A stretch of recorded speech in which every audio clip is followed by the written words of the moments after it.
Today will be a great day kasi nga tuturo ko sa iyo paano mag-reorder ng products sa website ng iFern.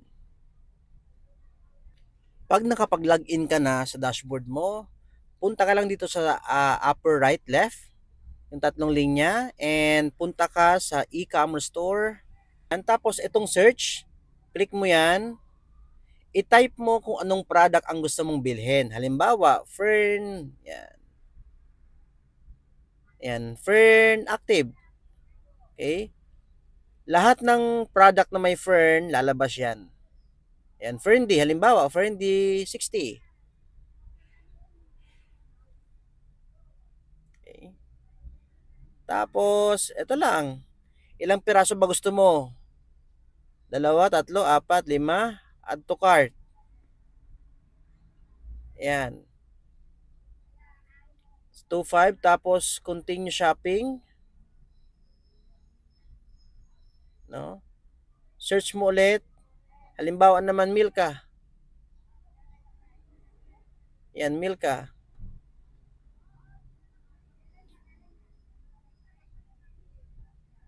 Yan, 3, halimbawa, add to cart. Yun.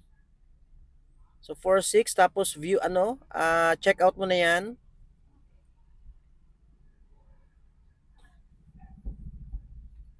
Delivery mode, yan, pick up sa office. Next.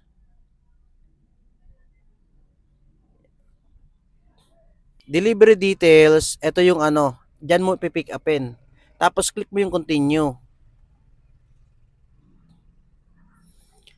Tapos dito sa payment method na tayo, pumili ka lang ng gusto mong payment options. So merong debit or credit card, bank transfer, wallet, iLifestyle. Yan, tapos yan, halimbawa, debit card ang gusto mo. Click mo yung I agree. Then continue.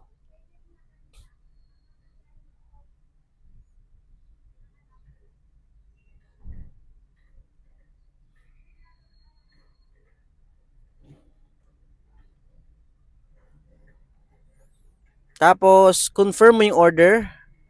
4,761. Merong convenience fee. Yun. Tapos ilagay mo lang yung details mo, no? Ng debit or credit card mo, Visa ba yan, Mastercard, American Express or JCB. So yun. Tapos yun na. After that, no? Confirm order ka na. Pagtapos ka na magbayad. Yan, confirm order. Yan. Check natin kapag naman, pag bank transfer. Continue. Halimbawa ito, isi-send mo to or deposit mo to sa bank account ni iFern. So dapat alam mo siya. Kung hindi mo siya alam, kunin mo sa upline mo. Tapos upload mo dito. 'Yon. Tapos hintayin mo na lang po. Yung isa pa, wallet. Yung wallet naman, ito na yung yung parang meron kang commission, tapos nilipat mo sa iFern wallet mo. Then, yun na yung gagamitin mo pangbayad sa binili mong products. Ayun. Pero kailangan kung magkano yung laman ng wallet mo, dapat yun din yung bibilin mo. Yung amount ng bibilin mo. Dapat hindi lalagpas doon. Ayun. iLifestyle points. Ito naman, kapag points naman gagamitin mo. No? Yung every pair, may points ka. So, yun ang ginagamit pambili ng products. So, yun, let's say wallet.